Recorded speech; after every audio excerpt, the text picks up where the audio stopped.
to my channel. It's just me, Cheryl.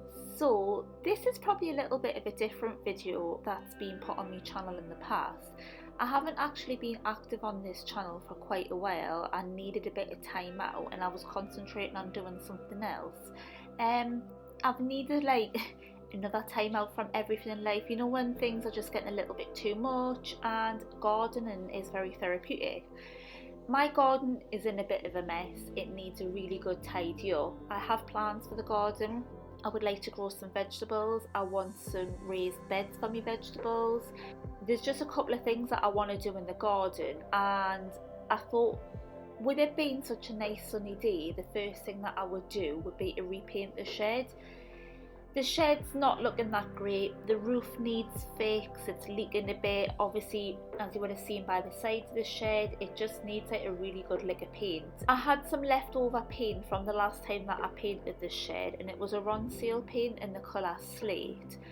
I don't personally like this paint, but it's what I've got left. It was on sale in Aldi one year and I bought 2 tubs of it, and it's very watery. It's a funny paint.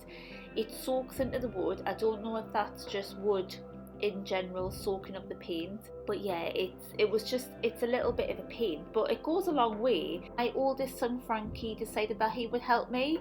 High spirits, you know, said he would chip in, do a bit and help us, and I think he lasted about half an hour and then decided that his arms were hurting, it was too much hard work and he was covered in paint, so he went and had a shower and left us to it.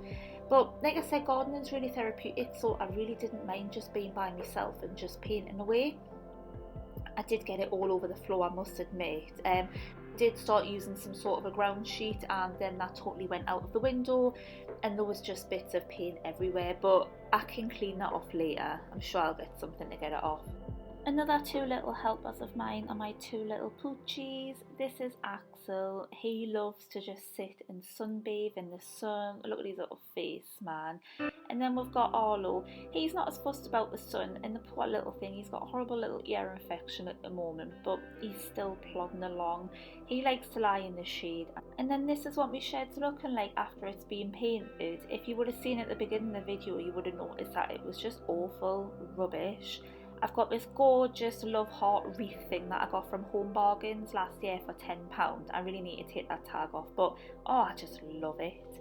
Now was the horrible task of a pile of rubble which I have piled next to my shed. I had a concrete path in the garden. Well, as you can see, all of the path is concrete, but there was a patch of concrete, and when we first moved in, it was okay, but as the years have went on, every time I've brushed the path or the kids have been playing, stones were like chipping up, the children were standing on the stones and it was hurting their feet. And one day I just got really annoyed and I picked a bit of the path out, and then I just kept picking and picking and picking. And before I knew it, I had a massive hole in the floor. Then I had a sledgehammer and I was just breaking up the path. And then I was left with this really big pile of rubble. I didn't actually realise how hard it would be to smash up a concrete path. You've got the layer of concrete on top, and then underneath there was a lot of bricks and other rubble, so it wasn't easy. And I did the majority of it by myself, which I'm really proud of. It was difficult. I did get my boyfriend to help at certain points, but I just wanted to do it. I just wanted to get it done. I had a lot more rubble than this. I have taken loads of the tip. Then my friend came and took some because he was building a shed, so he used it for like his foundation base, and I have lots more left. All of the rubble that you can see, it didn't all fit in my car. I do have some at the front of my house which I also need to take to the tip, but they only charged us £4 this time. Old Tyneside Council's tip said that it was £2 a bin bag, but because my bags weren't as big as bin bags and I didn't have loads, it was only going to be like £4 in total, so I was really happy. And I've just got one more trip to the tip that I need to do, where I had dug out all of the concrete and I've made like a little patch, which you would have seen before, where the dog was sleeping in front of the shed. I've put some paving slabs there which were done last week, and I have a patch of soil.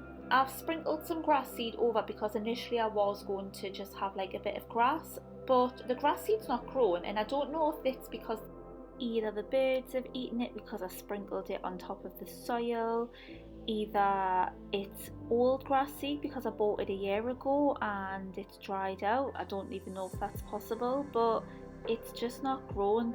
The grass that is growing is bits of grass that's from soil that I was given to put in this part of the ground, so yeah, it's not looking good. I'm a little bit nervous about starting a vegetable growing adventure. I have tried to grow vegetables in the past and it's never really been successful.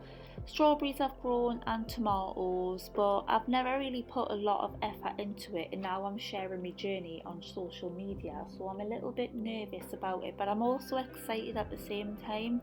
I have put my name down for an allotment. I did get offered an allotment quite a long time ago. I was on the waiting list last time for 5 years. Somebody talked me out of accepting the application. I had a small child at the time, and somebody said it would be too much hard work, so I didn't accept the allotment. And I have a lot of resentment against that person because I would have absolutely loved it. But I have got my name back down on the allotment list. They've said that they think it'll be about a 5 year waiting list because there's currently 1,500 people waiting for either of the two plots that I've applied for with North Tyneside Council. But I'm prepared to wait because if I can grow vegetables in my back garden, when the time comes and the time's right to have an allotment, it'll just be perfect. I'll know what to do, or I'll have a better idea of what to do. Thank you so much for watching and listening. I'm hoping to share more of my little growing journey on this channel, so don't forget to subscribe, and I'll be back with another video soon. Bye.